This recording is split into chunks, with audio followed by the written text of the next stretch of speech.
These days, the diseases that most people are affected with, most of the times, are one or more of the following lifestyle diseases: heart disease, cancer, prediabetes and diabetes, neurodegenerative diseases like Alzheimer's and Parkinson's, autoimmune diseases like asthma, rheumatoid arthritis, psoriasis, and Hashimoto's thyroiditis, anxiety and depression, liver problems, kidney problems, thyroid problems, obstructive sleep apnea, PCOD and PCOS, gout, tooth decay and periodontitis.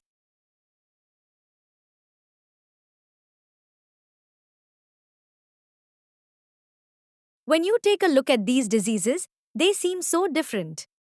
It seems like they have got absolutely nothing to do with each other. That is reinforced by the fact that there are different specialists to deal with each of these diseases. And yet they have the exact same root cause. What is it? It is metabolic syndrome, or METIS in short. So, lifestyle factors cause metabolic syndrome, and metabolic syndrome causes one or more of the lifestyle diseases. The 5 telltale signs of metabolic syndrome are: abdominal obesity, popularly called belly fat, even when BMI is normal, that is less than 25. High fasting blood sugar, greater than 100 milligrams per deciliter. High blood pressure, greater than 130/90. High triglycerides, greater than 150. And low HDL, less than 40 for men and less than 50 for women. You are said to have metabolic syndrome if you have 3 of the above 5 telltale signs. If you don't do anything to reverse metabolic syndrome, it usually gets progressively worse and leads to the development of one or more of the previously mentioned lifestyle diseases.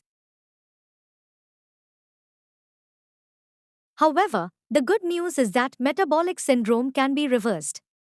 And the way to do it is to reduce the intensity of the 3 fires that fuel its progression: insulin resistance, chronic low-grade inflammation, and oxidative stress. Insulin resistance can be reduced by reducing your consumption of simple sugars and rapidly digested starches. Since high blood sugar and high blood insulin are toxic to the body, reducing insulin resistance also reduces inflammation. Inflammation can be reduced by reducing consumption of vegetable seed oils and consuming anti-inflammatory vegetables, herbs, and spices. Oxidative stress can be reduced by improving mitochondrial health, which can be done by exercising and fasting regularly. Reducing any one reduces the other two as well, since they feed off of each other.